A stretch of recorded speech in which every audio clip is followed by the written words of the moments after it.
कर्म ही किस्मत है। कर्म ही जगमोहन एक गरीब कपड़ा बुनने वाला था, मगर उसका काम बहुत ही अद्भुत था। सभी को बहुत पसंद आते थे।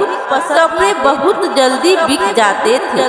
फिर भी उसकी गरीबी कम नहीं हुई। वह अकेला रहता था। वह बहुत बड़ा शिव भक्त था। एक दिन जगमोहन शंकर जी की तस्वीर के सामने हाथ जोड़कर कहता है, महादेव, मैं तो आपकी कितनी प्रार्थना करता हूँ, कितनी पूजा करता हूँ, लेकिन आप तो मेरी प्रार्थना स्वीकार ही नहीं करते हैं। मैं अब और कितनी तकलीफ सहूँ। महादेव, अब और कितने दिनों तक मेरी जिंदगी ऐसे गरीबी में गुजरेगी। अब आप ही कुछ करिए महादेव, अब आप ही कुछ करिए, दया कीजिए, आप ही अपना कुछ चमत्कार दिखाइए बाबा, दया करो बाबा, मुझसे यह गरीबी और बर्दाश्त नहीं होती। यह सब देखकर कैलाश पर्वत पर माँ पार्वती भगवान शंकर से कहती है, अच्छा यह सब क्या है? क्या आप देख नहीं रहे कि आपका भक्त कितनी तकलीफ में है?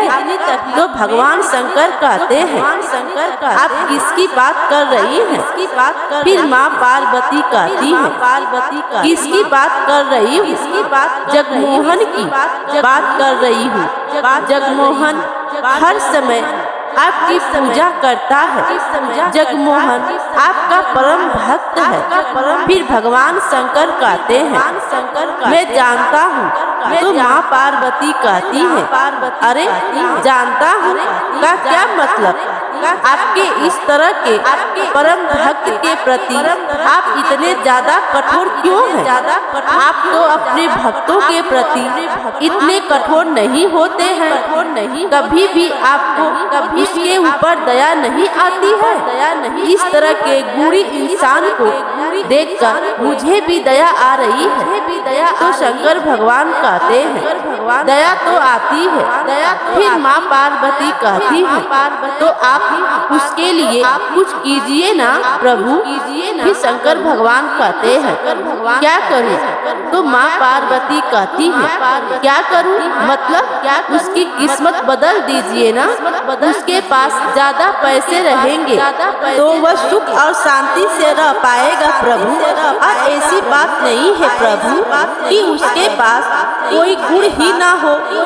फिर भगवान शंकर कहते हैं, सुनिए पार्वती, सब उसकी किस्मत की वजह से है। मैं उसकी किस्मत में बदल नहीं सकता हूँ, मेरे हाथ में नहीं है। फिर माँ पार्वती कहती है, मुझे भरोसा नहीं है, आप देना नहीं चाहते, इसीलिए आप इस तरह की बातें कर रहे हैं। ठीक है, आपको नहीं देना तो मत दीजिए। आपकी किसी भक्त का ऐसा अपमान, ऐसी तकलीफ मैं नहीं सह पाऊंगी प्रभु, उसे मैं दूंगी। फिर भगवान शंकर कहते हैं, देखिए अगर ऐसा कर सको तो, लेकिन मैं फिर बोल रहा हूँ, किस्मत ऐसे बदली नहीं जा सकती, आप कुछ भी नहीं कर पाएंगी। फिर माँ पार्वती कहती है, मैं देखती हूँ क्या कर सकती हूँ। फिर भगवान शंकर कहते हैं, कोशिश करके देखिए। फिर माँ पार्वती कहती है, ठीक है। फिर अगले दिन जगमोहन अपने कपड़े बनाकर उस बाजार में बेचने के लिए जा रहा था। तो रास्ते में कोई संगीत चल रहा था, तो उसे वह कहता है, वह क्या मधुर संगीत है, कितनी मधुर धुन है यह। और वह अपने मन में गुनगुनाने लगता है और उसमें मगन होकर वह चला जाता है और कहता है, वह क्या गाना है, यह आंखें बंद करके गाने का मन हो रहा है। तभी माँ पार्वती उसके आगे एक पैसे की भरी पोटली ऊपर से गिरा देती है, लेकिन उसकी आंखें बंद होने के कारण उसे देख नहीं पाता और गाने के मगन में आगे निकल जाता है। फिर शंकर भगवान पूछते हैं, क्या हुआ पार्वती, आपने देखा ना? वह तो सिक्के देख ही नहीं पाया। फिर माँ पार्वती कहती है, हाँ मैंने देखा, लेकिन सुनिए मेरा काम है देना। अब जब मैंने जो बोला है कि मैं दूंगी, तो फिर मैं उसे देकर ही मानूंगी। फिर भगवान शंकर कहते हैं, ठीक है कोशिश करके देखिए, अगर कर पाए तो। फिर माँ पार्वती परम धाम से पृथ्वी लोक पर आती है और एक बूढ़ी माँ का रूप लेकर उसी रास्ते में बैठ जाती है। इस रास्ते से जगमोहन जा रहा था और अपने पास में एक सामान की पोटली भी रखती है और कहने लगती है, ओ माँ अब मुझसे चला नहीं जा रहा, यहाँ तो एक रिक्शा भी नहीं है। तभी जगमोहन वहाँ पहुँच जाता है और बूढ़ी दादी से कहता है, क्या बात है, आपको क्या हुआ माता? फिर वह बूढ़ी माँ कहती है, बेटा मेरा घर बहुत दूर है और मैं अकेले ही रहती हूँ, इतना भारी सामान लेकर अब मैं नहीं चल पा रही हूँ। फिर जगमोहन कहता है, आप परेशान मत होइए, मैं आपके घर पहुँचा दूंगा, लाइए अपना सामान दीजिए, मैं उठा लेता हूँ। फिर बूढ़ी दादी कहती है, खुश रहो बेटा, खुश रहो। फिर जगमोहन वह सामान की पोटली अपने सर पर रख लेता है और बूढ़ी दादी आगे आगे चलने लगती है। कुछ दूर आगे चलने पर एक मंदिर आता है, वही बूढ़ी दादी कहती है, रुक जाओ बेटा, इस सामान को यहीं रख दो। फिर जगमोहन सामान को वहीं रख देता है और पूछता है, वैसे आपका घर कहाँ है? तो बूढ़ी दादी कहती है, मेरा घर नहीं है, मैं इसी मंदिर में रहती हूँ। फिर बूढ़ी दादी अपने जेब में से एक सोने की मोहर निकालकर जगमोहन को देती है, यह लो बेटा, यह तुम रख लो। फिर उस सोने की मोहर को हाथ में लेकर जगमोहन कहता है, माता जी यह क्या है? फिर बूढ़ी दादी कहती है, अरे यह सोने का सिक्का है, इसकी बहुत कीमत है, अच्छे से रखना, ठीक है? इसको बेचने पर तुम्हें बहुत सारे पैसे मिलेंगे, तुम्हें और तकलीफ नहीं उठानी पड़ेगी, समझे? हाँ हाँ रखो, इसे रखो। फिर जगमोहन कहता है, हाँ मैं समझ गया, मैं ध्यान रखूंगा, बिल्कुल रखूंगा। फिर जगमोहन अपनी धोती में उस सिक्के को लपेट लेता है और वहाँ से अपने गांव के लिए निकल जाता है। फिर एक नदी किनारे पहुँचता है तो कहता है, आज मैंने बहुत काम किया है और गर्मी भी ज्यादा है, वह कितना ठंडा पानी है। एक काम करता हूँ, चलो इस नदी में नहा लेता हूँ। वह नदी में नहाने जाता है, लेकिन धोती में से उस सिक्के को नहीं निकालता, जिससे वह सिक्का उस नदी में गिर जाता है। फिर जगमोहन जब नहा के बाहर आता है तो सिक्का को ढूंढने लगता है, जिसे उसने धोती में लपेटा था, लेकिन वहाँ सिक्का नहीं मिलता है। तो कहता है, अरे कहाँ गया मेरा सिक्का? यही तो रखा था, लगता है जब मैं पानी में गया तो वो गिर गया। अब क्या करूं? क्या फूटी किस्मत है मेरी, सिक्के को भी पानी में अभी गिरना था, मेरी किस्मत साथ नहीं देती, क्या करूं?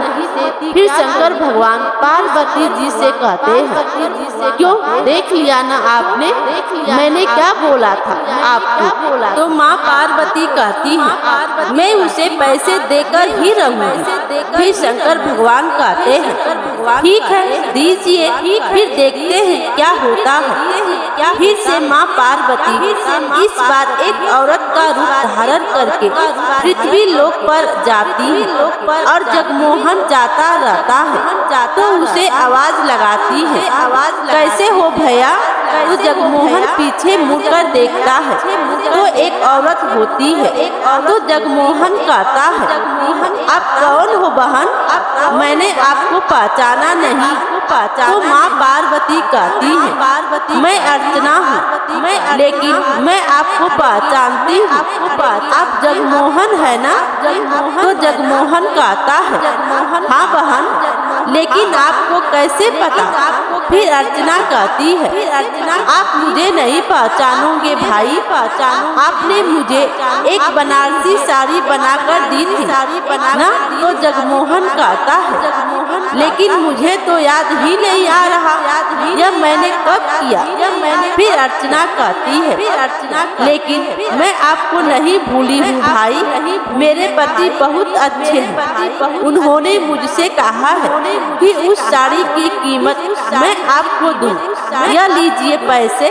फिर एक पैसे की भरी पोटली जगमोहन को पकड़ा देती है।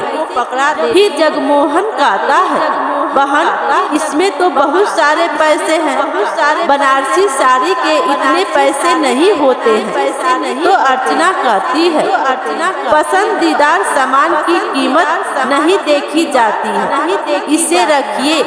आपको अब तकलीफ उठाकर चरखा नहीं चलाना पड़ेगा। आप इन पैसों से अपनी बाकी की जिंदगी बड़े आराम से बिताइएगा। मैं चलती हूँ। फिर जगमोहन भी खुश होते हुए अपने घर की ओर चला जाता है। तो रास्ते में एक आदमी मिलता है और कहता है, क्या हुआ जगमोहन भाई, इतने खुश क्यों हो? फिर जगमोहन कहता है, क्या बताऊं भाई, यह देखो इतने पैसे मिले हैं मुझे। और वह पैसे की पोटली दिखाते हुए जगमोहन खूब हंसता है और अपने घर चला जाता है। जब रात होती है तब वही व्यक्ति जगमोहन के घर पहुंचता है और खिड़की से देखता है कि जगमोहन सोया हुआ है। फिर वह व्यक्ति एक लोहे की सबल की मदद से जगमोहन के मिट्टी के घर की दीवार में एक छेद कर देता है। छेद इतना बड़ा कर देता है जिसमें वह आदमी आराम से अंदर घुस जाता है और घर के अंदर रखी पेटी में से वह सिक्कों की पोटली लेकर वहां से भाग जाता है। फिर जब सुबह होती है तो जगमोहन उठता है तो घर की दीवार में छेद और पेटी खुली हुई देखकर कहता है, हाय हाय, इतने सारे पैसे मिले थे, वह भी चोरी हो गए सारे। जब भी पैसे मिलते हैं कोई ना कोई उसे चुरा लेता है। हे महादेव, यह आपकी कैसी लीला है। हाय रे मेरी किस्मत, जब पैसे ही नहीं रहेंगे तो मेहनत करके क्या फायदा होगा। फिर शंकर भगवान माँ पार्वती से कहते हैं, क्या हुआ, निराश होकर क्यों बैठ गई हो? तो माँ पार्वती कहती है, हाँ प्रभु। तो भगवान शंकर कहते हैं, जगमोहन के लिए क्या? फिर माँ पार्वती कहती है, हाँ, मैंने इतनी कोशिश की पर सब पानी में मिल गया, सब उसके खिलाफ हो गया। फिर शंकर भगवान कहते हैं, मैंने तो आपसे बोला था, लेकिन आपने ही मेरी बात नहीं मानी। आपका यह पैसे देने के चक्कर में आज वह भूखा है, उपवास है, जो भी हो, लेकिन आज तक वह कभी भूखा नहीं रहा, समझी आप? फिर माँ पार्वती कहती है, बेचारा इतनी तकलीफ उठा रहा है, यही देखकर तो मैंने यह सब किया था। तो शंकर भगवान कहते हैं, मैंने तो आपसे बोला था ना कि उसकी किस्मत को बदलना मेरे हाथों में नहीं है। फिर माँ पार्वती कहती है, मैं समझ गई हूँ कि यह सब आपकी माया है प्रभु। आपके भक्तों की किस्मत बदलना आपके हाथ में नहीं, तो किसके हाथों में है? तो शंकर भगवान कहते हैं, उनके खुद के हाथों में। तो माँ पार्वती कहती है, मतलब? फिर भगवान शंकर कहते हैं, पैसों के लिए उसे स्वयं बहुत ज्यादा मेहनत करनी पड़ेगी, तभी तो मैं उसकी मदद कर पाऊंगा। फिर माँ पार्वती कहती है, हाँ पहले कर उसके बाद फल।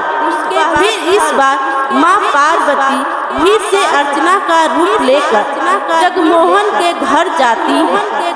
तो जगमोहन घर के बाहर उदास बैठा होता है, तो उसे पूछती है, क्या हुआ, आप ऐसे क्यों बैठे हुए हैं? तो जगमोहन कहता है, आपके दिए हुए सारे पैसे कोई चोरी करके ले गया। फिर अर्चना कहती है, उससे क्या हो गया? आपके हाथों का काम तो बहुत अच्छा है। आप आज रात में 10 साड़ी बनाकर कल सुबह आप मेरे साथ में पास वाले बाजार में चलिएगा। फिर जगमोहन कहता है, उससे होगा क्या बहन? फिर अर्चना कहती है, अरे चलिए तो कल सुबह में आपको लेकर जाऊंगी, ठीक है? फिर जगमोहन कहता है, ठीक है बहन, ठीक है। फिर जगमोहन काम पर लग जाता है और 10 अच्छी साड़ियाँ बनाकर तैयार कर लेता है और उसे एक पोटली बनाकर बांध कर रख देता है और सो जाता है। फिर सुबह एकदम भोर में ही अर्चना जगमोहन के घर आती है और बाहर से आवाज लगाती है, क्या हुआ, साड़ियाँ तैयार हो गई? फिर जगमोहन नींद से जागता है और दरवाजा खोलता है और कहता है, हाँ वो तो तैयार हो गई, लेकिन आप इतनी सुबह यहाँ? फिर अर्चना जो माँ पार्वती का रूप होती है वह कहती है, सुबह क्या बोल रहे हैं, चलिए देर हो रही है। फिर माँ पार्वती जगमोहन को लेकर बाजार के लिए निकल जाती है और रास्ते में कहती है, अगर आप इतनी देर करेंगे तो कैसे काम चलेगा, बाजार बंद हो जाएगा, जल्दी चलो। फिर वह लोग जल्दी से बाजार में पहुंच जाते हैं और एक मंदिर के पास में माँ पार्वती कहती है, आप यहीं पर बैठ जाइए। फिर जगमोहन अर्चना को देखने लगता है, तो कहती है, अरे मैं आपके पास ही हूँ। फिर जगमोहन एक चादर बिछाकर वह साड़ियों को अच्छे से लाइन में लगा देता है। थोड़ी ही देर में बहुत सारे ग्राहक आ जाते हैं। फिर एक ग्राहक कहता है, अरे वह कितनी सुंदर साड़ी है, इसकी कीमत क्या है? तभी एक औरत कहती है, मैंने आज तक इतनी सुंदर साड़ी कभी नहीं देखी है, मुझे एक दे दीजिए। फिर तीसरा ग्राहक कहता है, वाह कितना सुंदर रंग है, मुझे वो वाला दे दो, लाओ दे दो। फिर सभी ग्राहक कहते हैं, मुझे दे दो और देखते ही देखते जगमोहन की सारी साड़ियाँ बिक जाती है, सिर्फ एक साड़ी बचती है। तो एक ग्राहक आता है, अरे साड़ी खत्म हो गई क्या? अरे वो रही एक साड़ी, वो मुझे दे दो। फिर जगमोहन कहता है, भैया वो तो मैं नहीं बेचने वाला हूँ, यह साड़ी तो मेरी अर्चना बहन के लिए है, अगली बार मैं ज्यादा साड़ी लेकर आऊँगा। तो ग्राहक कहते हैं, हाँ ठीक है, ज्यादा साड़ी लेकर आना। फिर जगमोहन कहता है, अरे वाह साड़ियाँ बिक गई, लेकिन यह अर्चना बहन कहाँ गई? फिर जगमोहन एक साड़ी जिसे उसने बचा कर रखा था उसे लेकर इधर उधर अर्चना बहन को ढूंढने लगता है। तभी उसकी नजर अर्चना बहन पर पड़ती है, तो वो देखता है कि अर्चना बहन पास वाले मंदिर में जाती है। फिर वह भी उस मंदिर की ओर चला जाता है और वहाँ जाकर देखता है कि मंदिर के अंदर लाल कंकु से माँ के पैरों के निशान थे। यह देखकर जगमोहन कहता है, मैं सब समझ गया माँ, सब समझ गया। काम से बड़ा किस्मत कभी नहीं होता, कभी नहीं। आज तो आपने मेरी आंखें खोल ही दी माँ, आपने मेरी आंखें खोल ही दी। जय हो माता की, जय हो माता की, जय माँ। यह साड़ी मैं आपको अर्पित करता हूँ और जगमोहन वह साड़ी उस मंदिर में चढ़ाकर चला जाता है। इसके बाद माँ के दिखाए रास्ते पर जगमोहन ज्यादा साड़ी बनाया करता था और दूर दूर के गांव में साड़ी बेचकर वह बड़ा आदमी बन गया। फिर भी इसके बावजूद जगमोहन साड़ी बनाते बनाते बीच बीच में महादेव के भजन गाता रहता और इस तरह उसे जीवन में खुश रहने का रास्ता मिल गया, रास्ता मिल गया। मेरे प्यारे दोस्तों, मेरे प्यारे कहानी अच्छी लगी हो तो लाइक कीजिए और अपने दोस्तों में भी शेयर कीजिए, और चैनल पर नए हो तो चैनल को सब्सक्राइब कीजिए।